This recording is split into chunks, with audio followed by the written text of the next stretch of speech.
ಇವಾಗ ನಾನು ಬಡಿಸ್ಕೊತಾ ಇದ್ದೀನಿ ಊಟಕ್ಕೆ. ಟೇಸ್ಟ್ ಹೇಗೆ ಬಂದಿದೆ ಅಂತೇಳಿ ನೋಡೋಣ. ನಾನು ಹಾಗಲಕಾಯಿ ಚಟ್ನಿ ಪುಡಿ ಮಾಡಿದ್ದೆ ಅಂತ ತೋರಿಸಿದ್ನಲ್ವ ನಾನು ವಿಡಿಯೋದಲ್ಲಿ. ನೋಡಿ, ಇದೆ ಹಾಗಲಕಾಯಿ ಚಟ್ನಿ ಪುಡಿ. ಡ್ರೈ ಆಗಿ ನಾವು ಸ್ಟೋರ್ ಮಾಡ್ಕೊಳ್ಳೋ ಥರ ಚಟ್ನಿ ಪುಡಿ ಮಾಡಿದ್ದೀನಿ.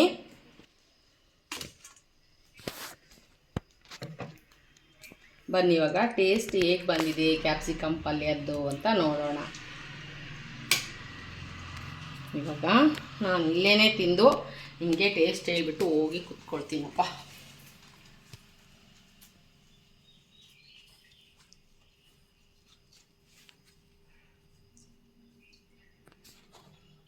ಸಖತ್ತಾಗಿದೆ ಪಲ್ಯ ಮಾತ್ರ. ನಾನು ಈ ಪಲ್ಯ ಮಾಡ್ಬೇಕಾದ್ರೆ ಸ್ವಲ್ಪ ಕೂಡ ನಾನು ನೀರನ್ನು ಬಳಸಿಲ್ಲ. ಟೊಮೆಟೊದಲ್ಲಿರೋ ನೀರು, ಕ್ಯಾಪ್ಸಿಕಮ್ಮಲ್ಲಿರೋ ನೀರು ಅದೇ ಫುಲ್ ಮೆಲ್ಟ್ ಆಗಿದೆ ತರಕಾರಿ. ಅಷ್ಟು ಚೆನ್ನಾಗಿ ಬೆಂದಿದೆ ನೋಡಿ.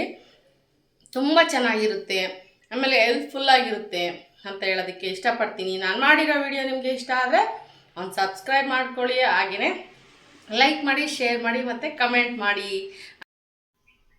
Hi everyone, welcome to Savita Nisu YouTube channel. ನಾನು ನಿಮ್ಮ ಸವಿತಾ. ನಾನು ಇವತ್ತಿನ ದಿವಸ ಚಪಾತಿಗೆ ಒಂದು ಪಲ್ಯ ರೆಸಿಪಿ ಮಾಡೋಣ ಅಂತೇಳಿ ಹೊರಟಿದ್ದೀನಿ. ಏನು ಪಲ್ಯ ಮಾಡ್ತಾ ಇದ್ದೀನಿ ಅಂತ ಹೇಳಿದ್ರೆ ಕ್ಯಾಪ್ಸಿಕಮ್ ಪಲ್ಯ ಮಾಡ್ತಾ ಇದ್ದೀನಿ. ಇದು ಕ್ಯಾಪ್ಸಿಕಮ್ ಯೂಸ್ ಮಾಡೋದ್ರಿಂದ ನಾವು ಒಂದು ವಾರಕ್ಕೊಂದು ಸರಿ ಇಲ್ಲ ತಿಂಗಳಿಗೆ ಒಂದು 2 ಸರಿ ಇಮ್ಯುನಿಟಿ ಬೂಸ್ಟ್ ಮಾಡುತ್ತೆ, ಮತ್ತು ವೆಯ್ಟ್ ಲಾಸ್ ಮಾಡುತ್ತೆ, ಮೆಮೊರಿ ಪವರನ್ನು ಹೆಚ್ಚುತ್ತೆ, ಮತ್ತು ಕಣ್ಣಿಗೆ ಹೆಚ್ಚು ಆರೋಗ್ಯ ಕೊಡುತ್ತೆ ಅಂತೇಳಿ ಈ ತರಕಾರಿ. ಮತ್ತು ಕೆಲವೊಬ್ಬರು ಅಲಂಕಾರಿಕವಾಗೂ ಇದನ್ನು ಯೂಸ್ ಮಾಡ್ತಾರೆ. ಅಲಂಕಾರಕ್ಕಷ್ಟೇ ಅಷ್ಟೇ ಅಲ್ಲ, ವೆಯ್ಟ್ ಲಾಸಿಗೆ ಅಷ್ಟೇ ಅಲ್ಲ, ಇದು ನಮ್ಮ ಇಮ್ಯುನಿಟಿ ಪವರನ್ನು ಚೆನ್ನಾಗಿ ಇಂಪ್ರೂವ್ ಮಾಡುತ್ತೆ ಅಂತ ಹೇಳ್ಬಿಟ್ಟು ಈ ತರಕಾರಿನ ಅವಾಗವಾಗ ಬಳಸೋ ಅಭ್ಯಾಸ ಇಟ್ಕೋಬೇಕು. ಹಾಗಾಗಿ ನಾನು ಇವತ್ತಿನ ದಿವಸ ಕ್ಯಾಪ್ಸಿಕಮ್ ಬಳಸ್ಕೊಂಡು ಒಂದು ಪಲ್ಯ ರೆಸಿಪಿ ಮಾಡ್ತಾ ಇದ್ದೀನಿ ಚಪಾತಿಗೆ. ಬನ್ನಿ ಏನೇನು ಇಂಗ್ರೀಡಿಯೆಂಟ್ಸ್ ತೊಗೊಂಡಿದ್ದೀನಿ ಮತ್ತು ಹೇಗೆ ಮಾಡ್ತಾ ಇದ್ದೀನಿ ಅಂತೇಳಿ ನೋಡೋಣ.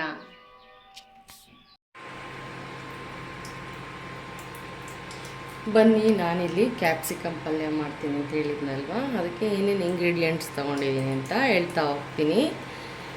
ನಾನಿಲ್ಲಿ 1/4 kg ಕ್ಯಾಪ್ಸಿಕಮ್ ತೊಗೊಂಡಿದ್ದೀನಿ. 4 ಕ್ಯಾಪ್ಸಿಕಮ್ ಇದೆ. ಒಂದು ಅರ್ಧ kg ಟೊಮೆಟೊ ಹಣ್ಣು ತೊಗೊಂಡಿದ್ದೀನಿ. 1-2 ಈರುಳ್ಳಿ ತೊಗೊಂಡಿದ್ದೀನಿ. ಒಗ್ಗರಣೆಗೆ ಒಂದು 5-6 ಹಸಿಮೆಣ್ಸಿನ್ಕಾಯಿ ತೊಗೊಂಡಿದ್ದೀನಿ.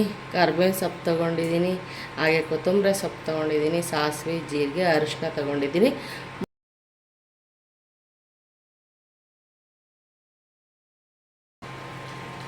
ಹಾಗೆ ಜೊತೆಗೆ ಅಚ್ಕಾರದ ಪುಡಿ ತೊಗೊಂಡಿದ್ದೀನಿ, ಮನೆಯಲ್ಲೇ ಮಾಡಿರೋ ಸಾಂಬಾರು ಪುಡಿ ತೊಗೊಂಡಿದ್ದೀನಿ, ರುಚಿಗೆ ತಕ್ಕಷ್ಟು ಉಪ್ಪನ್ನು ತೊಗೊಂಡಿದ್ದೀನಿ.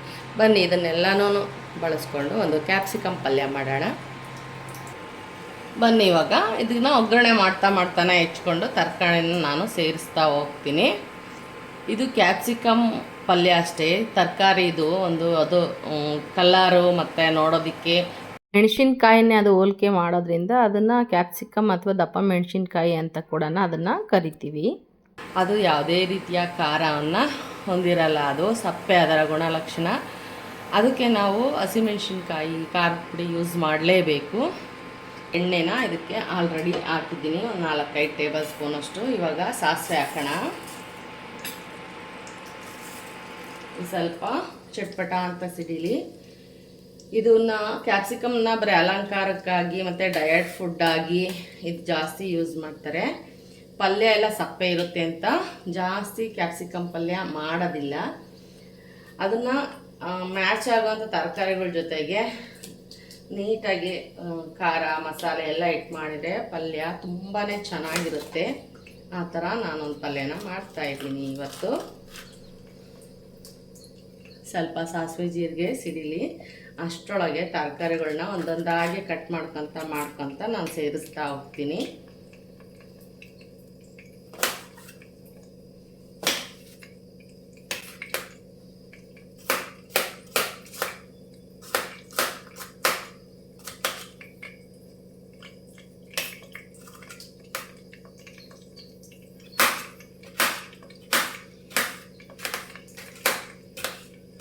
ಇದರಲ್ಲಿ ಇನ್ನೊಂದು ಥರ ಬರುತ್ತಲ್ಲ ಕ್ಯಾಪ್ಸಿಕಮ್ಮು, ಚಿಕ್ಕದು ಖಾರ ಇರೋದು, ಅದು ತುಂಬಾ ಖಾರ ಇರುತ್ತೆ.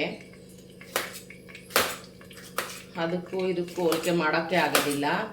ಅದಕ್ಕೆ ಅದನ್ನ ಹಾಕಿದ್ದೀವಿ ಅಂತೇಳಿದ್ರೆ ಆ ಥರ ಮೆಣಸಿನ್ಕಾಯಿ ಖಾರ ಯೂಸೇ ಮಾಡಬಾರ್ದು. ಅದ್ರಾಗಿನ ಖಾರನೇ ನಾವು ಎಷ್ಟೋ ತೆಗೆದಿರ್ತೀವಿ. ಬಟ್ ಈ ಮೆಣಸಿನ್ಕಾಯಿ ಕ್ಯಾಪ್ಸಿಕಮ್ ಮೆಣಸಿನ್ಕಾಯಿ ತುಂಬ ಸಪ್ಪೆ ಆದಂಥ ತರಕಾರಿ ಇದು.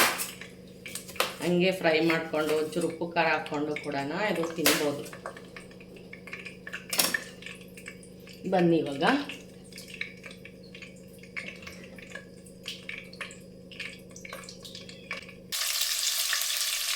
ಇವಾಗ ಸಾಸಿವೆ ಮೆಣಸಿನ್ಕಾಯನ್ನು ಹಾಕಿದ್ದೀನಿ. ಸ್ವಲ್ಪ ಡೀಪಾಗೆ ಫ್ರೈ ಆಗಲಿ. ಮೆಣಸಿನ್ಕಾಯಿ ಒಳ್ಳೆ ರುಚಿ ಕೊಡುತ್ತೆ ಈ ಥರ ಪಲ್ಯಗಳಿಗೆ, ಹಾಗಾಗಿ ಒಂದು 4 ಹಾಕಿದ್ದೀನಿ.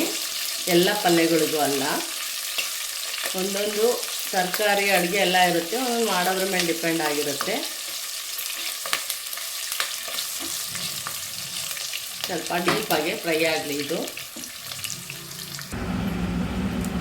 ಬನ್ನಿ ಇವಾಗ ಇದಕ್ಕೆ ಈರುಳ್ಳಿನ ಸೇರಿಸೋಣ. ಚೆನ್ನಾಗಿ ಫ್ರೈ ಆಗಿದೆ ನೋಡಿ. 1-2 ಈರುಳ್ಳಿ ತಗೊಂಡಿದ್ದೆ, ಅದು ಸ್ವಲ್ಪ ಗೋಲ್ಡನ್ ಬ್ರೌನ್ ಕಲರ್ ಬರಲಿ, ಆ ಥರ ಫ್ರೈ ಆಗಲಿ.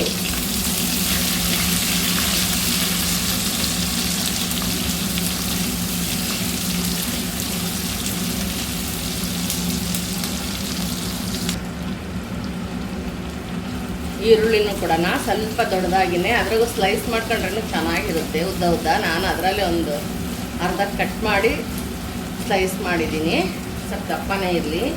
ಇವಾಗ ನಾವೇನು ಕ್ಯಾಪ್ಸಿಕಮ್ ಹೆಚ್ಚಿಟ್ಕೊಂಡಿರ್ತೀವಲ್ಲ ಅದನ್ನು ಕೂಡ ಚಿಕ್ಕಕ್ಕೆ ಹೆಚ್ಚು ಆಗಿಲ್ಲ, ಅದರಲ್ಲಿ 2 ಭಾಗ ಮಾಡಿಬಿಟ್ಟು ಅದನ್ನು ಈ ಥರ ಉದ್ದುದ್ವಾಗಿ ಕಟ್ ಮಾಡ್ಕೊಂಡ್ರೆ ಚೆನ್ನಾಗಿರುತ್ತೆ.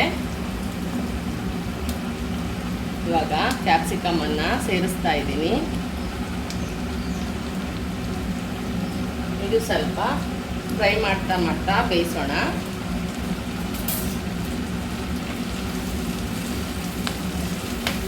ಫ್ರೈ ಆಗಲಿ ಇದು. ಓಪನ್ ಬಾಯಲ್ಲೇ ಮಾಡ್ತಾ ಇದ್ದೀನಿ. ಎಲ್ಲ ಹಾಕಿದ ನಂತರ ಒಂದು 10 ನಿಮಿಷ ಹಾಗೆ ಬೇಯಿಸೋಣಂತೆ. ಇವಾಗ ಇದು ಓಪನ್ ಆಗಿ ಫ್ರೈ ಆಗಲಿ.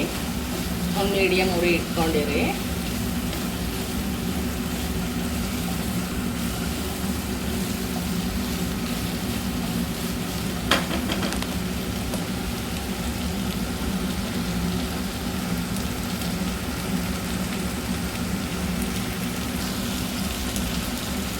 ಬನ್ನಿ ಇವಾಗ ಕ್ಯಾಪ್ಸಿಕಮ್ಮು ಲೈಟಾಗೆ ಬೇಯ್ತಾ ಇದೆ. ಇವಾಗ ಇದಕ್ಕೆ ಟೊಮೆಟೊ ಸೇರಿಸೋಣ.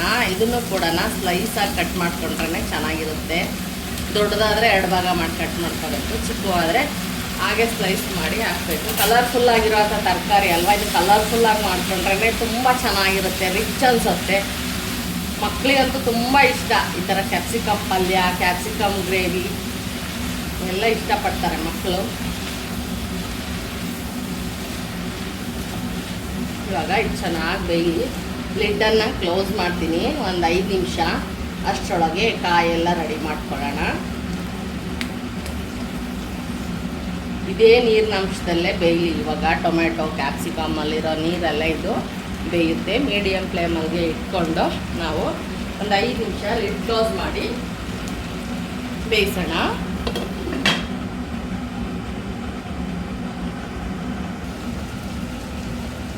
ಇವಾಗ ಬನ್ನಿ ಉಪ್ಪನ್ನು ಸೇರಿಸ್ತಾ ಇದ್ದೀನಿ. ನಾನು ಇಲ್ಲಿ 1.5 ಟೇಬಲ್ ಸ್ಪೂನ್ ಅಷ್ಟು ಉಪ್ಪನ್ನು ಹಾಕಿದ್ದೀನಿ. ಸ್ವಲ್ಪ ಬೇಯಲಿ ಇದು. ಲಿಡ್ಡನ್ನು ಕ್ಲೋಸ್ ಮಾಡಿ ಒಂದು 5 ನಿಮಿಷಗಳ ಕಾಲ ಚೆನ್ನಾಗಿ ಬೇಯಿಸಿದರೆ ನಮ್ಮ ಪಲ್ಯ ರೆಸಿಪಿ ರೆಡಿಯಾಗುತ್ತೆ. ಬನ್ನಿ ನೋಡೋಣ. ಒಂದು 5 ನಿಮಿಷ ಲಿಡ್ಡನ್ನು ಕ್ಲೋಸ್ ಮಾಡಿದ್ದೆ. ನೋಡಿರಿ ಯಾವ ಥರ ಬೆಂದಿದೆ ತರಕಾರಿ, ಟೊಮೆಟೊ ಮತ್ತು ಕ್ಯಾಪ್ಸಿಕಮ್ಮು. ಇವಾಗ ಬನ್ನಿ ಇದಕ್ಕೆ ಕಾಯಿ ತುರಿ ಹಾಕೋಣ. ಒಂದು ಅರ್ಧ ಬೌಲಷ್ಟು ಕಾಯಿ ತುರಿ ಹಾಕ್ತಾ ಇದ್ದೀನಿ. ಇವಾಗ ಪಲ್ಯ ರೆಸಿಪಿ ರೆಡಿ ಆಯಿತು. ಇವಾಗ ಸರ್ವ್ ಮಾಡ್ಕೊಳ್ಳೋಣ. ಯಾವ ಥರ ಬಂದಿದೆ ಪಲ್ಯ ಅಂತ ಕೂಡ ತೋರಿಸ್ತೀನಿ. ಹಾಗೆ ಟೇಸ್ಟು ಹೇಗೆ ಬಂದಿದೆ ಅಂತಲೂ ಕೂಡ ನಾನು ತಿಂದು ನಿಮಗೆ ಟೇಸ್ಟನ್ನು ಹೇಳ್ತಾ ಹೋಗ್ತೀನಿ. ಬನ್ನಿ ನೋಡೋಣ. ನೋಡಿ ಈ ಥರ ಬಂದಿದೆ ಪಲ್ಯ. ಈ ಥರ ಬಂದಿದೆ ಪಲ್ಯ. ಬನ್ನಿ ಇವಾಗ ಟೇಸ್ಟ್ ಮಾಡೋಣ. ಬನ್ನಿ ಇವಾಗ ಟೇಸ್ಟ್ ಹೇಗೆ ಬಂದಿದೆ ಕ್ಯಾಪ್ಸಿಕಮ್ ಪಲ್ಯದ್ದು ಅಂತ ನೋಡೋಣ. ಇವಾಗ ನಾನು ಇಲ್ಲೇ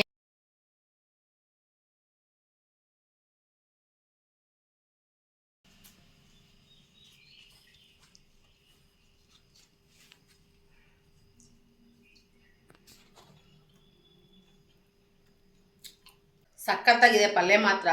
ನಾನು ಈ ಪಲ್ಯ ಮಾಡ್ಬೇಕಾದ್ರೆ ಸ್ವಲ್ಪ ಕೂಡ ನಾನು ನೀರನ್ನು ಬಳಸಿಲ್ಲ. ಟೊಮೆಟೊದಲ್ಲಿರೋ ನೀರು, ಕ್ಯಾಪ್ಸಿಕಮ್ಮಲ್ಲಿರೋ ನೀರು ಅದೇ ಫುಲ್ ಮೆಲ್ಟ್ ಆಗಿದೆ ತರಕಾರಿ. ಅಷ್ಟು ಚೆನ್ನಾಗಿ ಬೆಂದಿದೆ ನೋಡಿ, ತುಂಬ ಚೆನ್ನಾಗಿರುತ್ತೆ, ಆಮೇಲೆ ಹೆಲ್ತ್ಫುಲ್ ಆಗಿರುತ್ತೆ ಅಂತ ಹೇಳೋದಕ್ಕೆ ಇಷ್ಟಪಡ್ತೀನಿ. ನಾನು ಮಾಡಿರೋ ವಿಡಿಯೋ ನಿಮಗೆ ಇಷ್ಟ ಆದರೆ ಒಂದು ಸಬ್ಸ್ಕ್ರೈಬ್ ಮಾಡ್ಕೊಳ್ಳಿ, ಹಾಗೆಯೇ ಲೈಕ್ ಮಾಡಿ, ಶೇರ್ ಮಾಡಿ ಮತ್ತು ಕಮೆಂಟ್ ಮಾಡಿ ಅಂತ ಹೇಳ್ತಾ ನೆಕ್ಸ್ಟ್ ವಿಡಿಯೋದಲ್ಲಿ ನಾನು ನಿಮ್ಮ ಜೊತೆ ಸಿಗ್ತೀನಿ. ಬಾಯ್, ಮತ್ತೆ ಸಿಗೋಣ.